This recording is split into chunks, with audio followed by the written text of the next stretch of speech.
Greetings, this is Stan, and welcome to all my Praying Planet podcast pals out there on the playing pitch of life. There's a popping your peas for you on a particular radio program. I decided to do today what I normally don't do, but do from time to time, and that's just simply to do the radio program. The proverbial face made for radio, but I will turn on the video camera. But the fact that I'm actually doing it still as a radio program means that it'll be a little bit different than if this were just a video. First of all, if it were just a presentation video, I wouldn't have the radio microphone here. I would obviously make sure that I had a quality lavalier microphone that you would not see, just like they do on television. And of course, what I am also going to do is I'm going to just pick up some of my notes and read them and perhaps share them with you, which again I wouldn't normally do if I were doing a regular presentation video. I think I did make one exception, is I did put on a little bit of the makeup because on this Monday it's a little bit ruddier than I would particularly want it to be. But this is real, this is human. It's a little bit about pain. In fact, it's all about pain. And so the title was taken from a friend of mine who I've never met, but I've certainly known him on the radio. And he says this from time to time: if pain were water, the world would drown. If pain were water, the world would drown. Just think about that for a while. And then, this is a little bit of my own title. In the midst of the pain, what was Job's job in the midst of the mess? If pain were water, the world would drown. What was Job's job in the midst of the mess? Well, just a little background based on things I've learned from others. First of all, there are people who believe that Job is one of the oldest books in the Bible.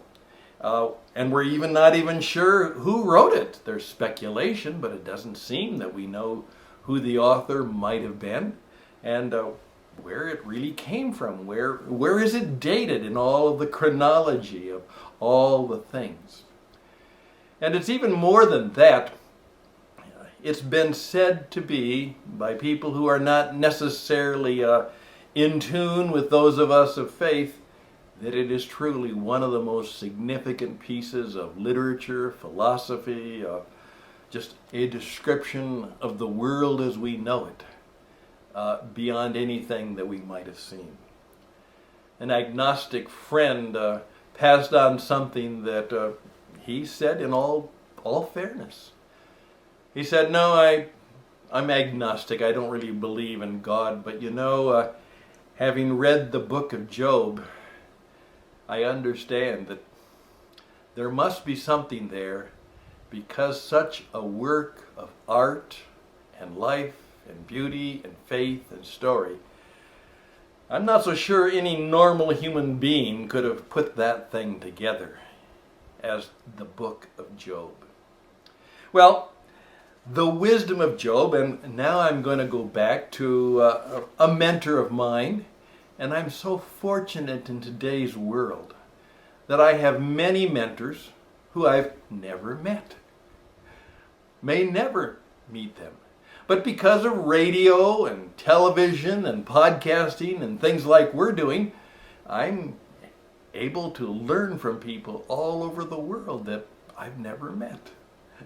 In fact, I'm quoting people today that I've never met, but I've had relationships and in fact even deep friendship with a man I've never met. Richard Rohr is a pastor, and he wrote recently, because he's again trying to do what we should all do, and that is to reflect on the mess we're in as COVID-19 is going through a spike, and more we're wondering, what's up, Doc? What's going on, God? What's this all about? I thought we maybe had this thing on the run and now it's back. What's going on? He said this. He says, theology does not itself provide wisdom in crisis. All theology must become a living spirituality to really change us or the world. He said this, the biblical book of Job is probably one of the greatest books on prayer that has ever been written. Think about that.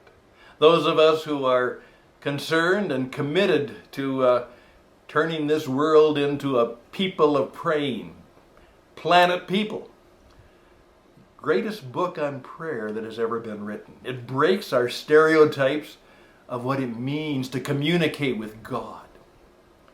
If we view Job's story as a journey into an ever-deepening encounter with God, we keep the question of suffering from becoming an abstract debate observed at a distance.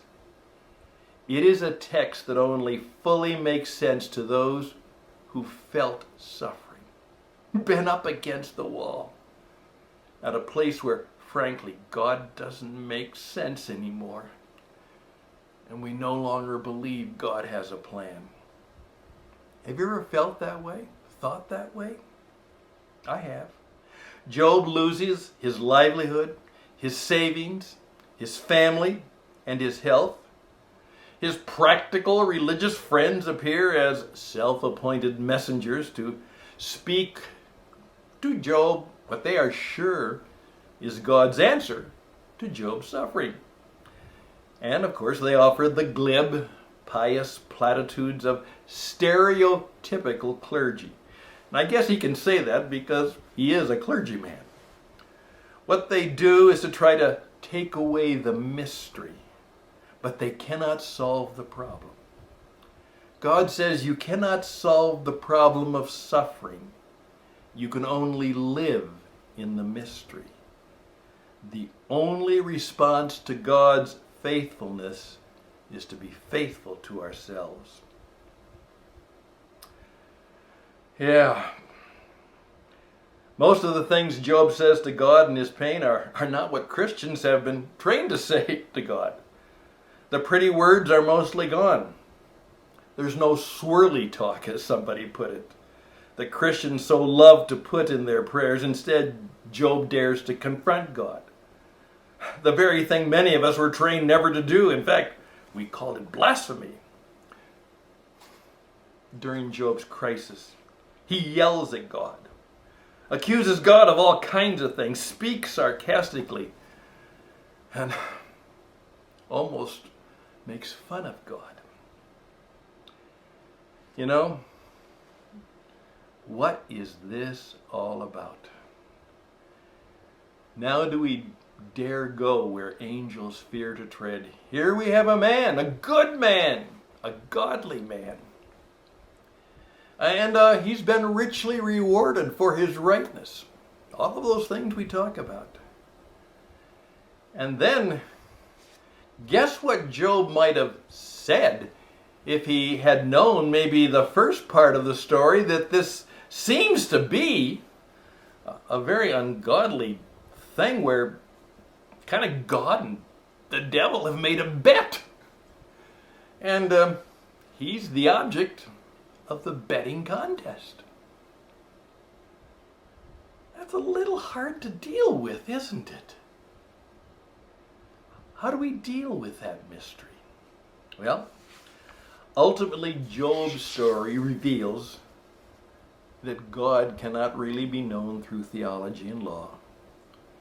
God can only be known and related to in relationship.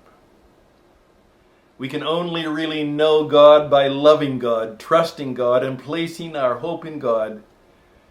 We cannot really think our way to God. Even toward the end of the story, God says to Job, I'm God. You're not. I can do what I want. Who are you? to complain? Who are you to tell me what to do? I'm God. You're not. And that's the deal. Deal with it. Now, if I were doing a regular radio program, I would say, time out for a break, and I'd have one of those little musical interludes, which we do and which we have in a rather well-produced radio program, and then I come back and say, and now, what do we do about that? All I'm simply going to say right now is that for those of us who take prayer seriously, and for those of us who are going to be a part of the Praying Planet project, oftentimes in the creation of materials for people to think about, read about, learn about, and become more proficient in the principles and practices of powerful, effective prayer. Because as our friend Ginger Han reminded us in a previous podcast, that's what it says. You know, the prayers of a right person, of a rightness man or woman are powerful and effective. Perhaps we need to learn something about prayer by going again through the book of prayer of Job. Because it seems that Job had a job to do, and what was it? Recently, I finally confronted one of my dear friends who I've never met. His name is Joe Ty. And a number of years ago, he sent me a copy of a draft that he had written. And it was called Pray for Your Friends, the 8 Prayers of Job. Joe Ty, a good man, bright man, a man who's gone through many of the things that you and I have gone through, and still does. And I was so impressed by the book because what he did is he took it just that way, that this is a book about prayer, and he attempted to read between the lines and say that you can learn 8 prayers from Job. Not that Job prayed these 8 prayers, but you can learn 8 prayers from the story of Job's conversation and connection to God, and his conversation and connection with his so-called friends. And from those, you can pray 8 prayers, and those 8 prayers could change the planet. He really talks in those terms. What if we could learn the 8 prayers of Job from the story and then live them out and pray that way and pray for the world and life and all of us to be that way? Well, if you'd want to read the book, I'll be glad to suggest it to you and to introduce you to Joe. Because what I did is, after he had shared this, he said, Stan, the book's not done, it's not done, it's not done. I can't take it yet. And I just simply said, Joe, just make one change. And I think it's ready to go. He never responded to that. But then recently I saw that his book was still around, and now it was on Kindle. And there it was. He put it out there. And he didn't try to promote it. He still says it's got lots of work I have to do. It's not done yet. As I pointed out, most good books are never done. There's the joke that the author Truman Capote never finished a book, that obviously the publishers simply had to come and take it away from him because he kept working on it and working on it and working on it. Kind of a Michelangelo in that kind of sense, who, by the way, did most of his great work after the age of 75. And he had a hard time finishing things. In fact, many things he just didn't finish. So that's where it was at, but he did do basically what I had suggested and just took out a small section and put it out there. But here's the deal, and here's the end of the program for your thought and consideration. He says, go after all of the dialogue and all of the conversation and all of the stuff of the theology and practicality and perhaps the purposeness of prayer and say, hey, in chapter 42, what happens at the very end of it? Job hears God say, I will accept your prayer for your friends. Pray for your friends?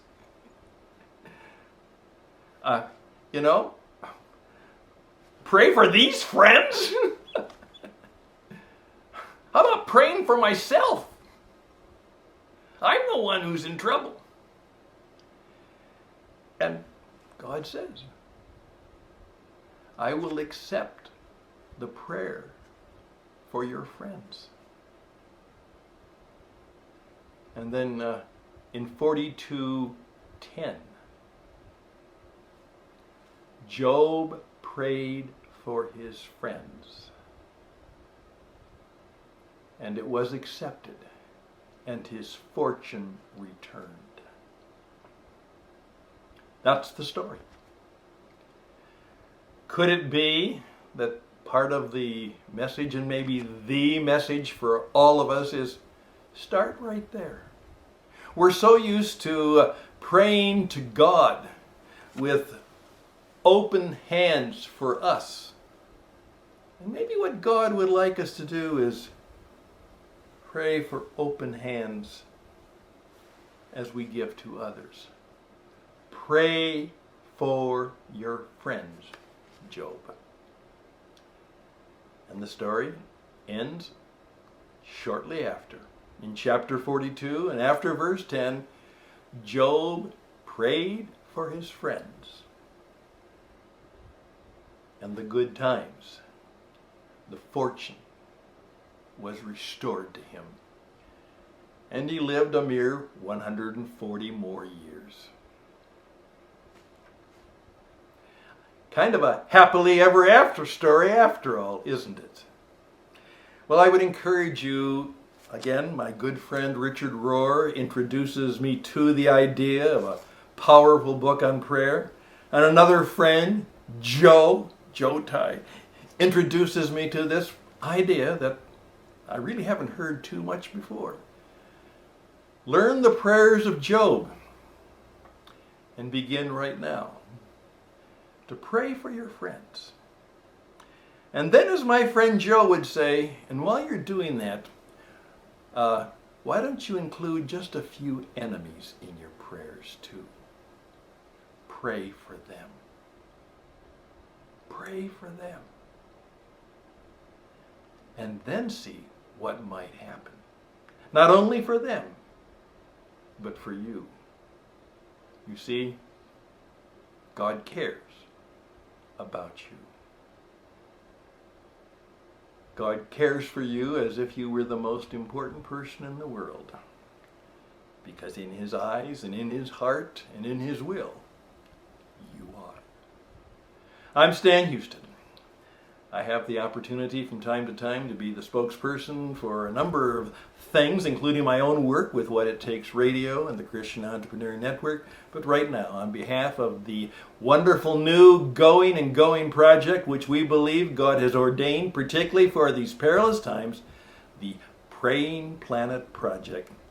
And we will invite you to make every effort to connect with us. We would be grateful if you would do just that. All the best, all the blessings, as our founder, Corky Hahn, would always keep saying, keep praying. And all the best and blessings forever for you, starting right now.